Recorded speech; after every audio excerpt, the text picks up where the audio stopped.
Good morning, everyone. My topic is comparative analysis of visual outcome and implantation behavior of 3 preloaded monofocal hydrophobic acrylic IOLs, the 6 months result.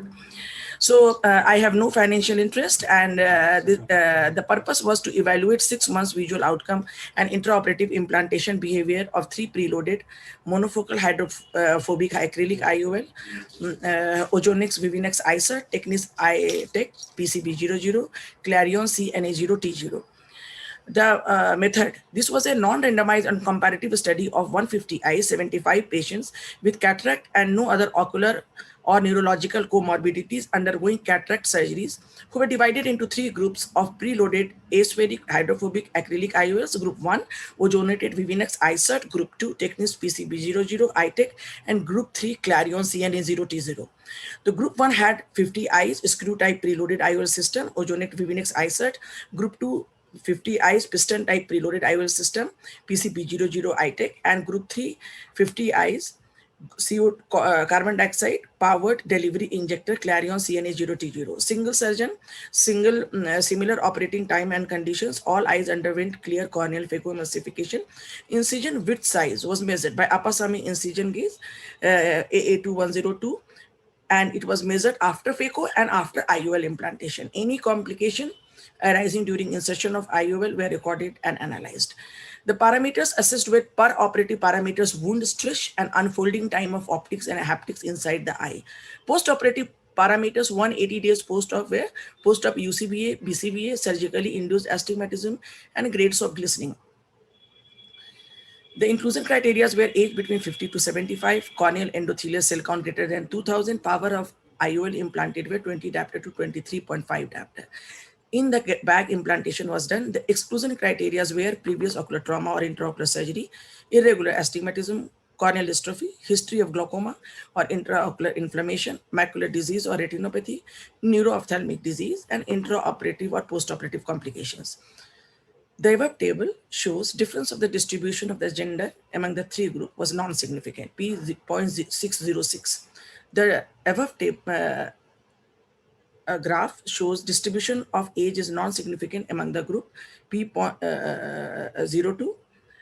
The 3 groups have comparable pre-operative data for a spherical equivalent, keratometry, astigmatism, axial length, anterior chamber depth, and UDVA.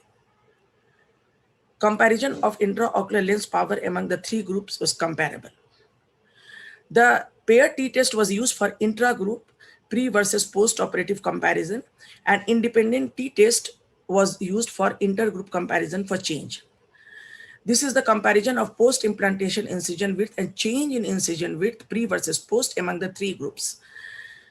The post-hoc analysis was done, multiple comparison, and it was found that the pre-implantation incision width is same for all the group, mean 2.25.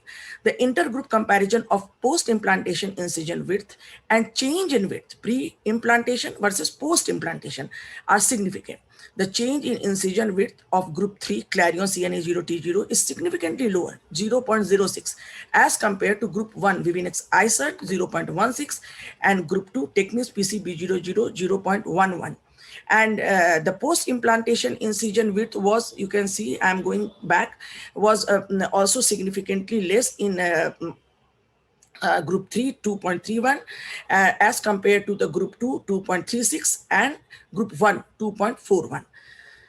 So this is the table showing comparison of difference of unfolding time of optics and haptics inside the eye, and it was found significant. And when the multiple comparison was done, it showed that unfolding time of optic and haptic inside eye showed significantly less unfolding time of optic and haptics in group 3, Clarion CNA0T0. When we compared the surgical induced astigmatism 180 days post-op, we found that the difference among the 3 groups was not significant. P is 0.280. This is the table showing statistical analysis for difference in post-op visual acuity in 3 groups, and we found the change in uncorrected distance visual acuity and corrected distance visual acuity was comparable at 180 days post-op among the 3 groups, and the difference is statistically non-significant. The 180 days post-op group 1 had when we compared glistening, 1 case of mild glistening, group 2 had 2 cases of mild glistening, and 3 had no case of glistening. Glistening was comparable among the 3 groups. P was 0.3. So conclusion, what this study adds is the intergroup comparison among 3 groups showed significantly lower post-implantation incision width in group 3 with CO2 powered autonomy injector as compared to group 1 Vivinex ISET with screw type injector and group 2 with piston type injector. The change in incision width of group 3 was significantly lower as compared to group 1 and group 2, but there was the operative ease also in unfolding time of optics and haptics inside the eye in Clarion, the group 3. But the impact on SIA was not significant, as 6 months visual outcome was also comparable among the 3 groups. There was just a ease in the intraoperative period. Thank you so much. Well done, Dr. Bharti. You finished your presentation well in time.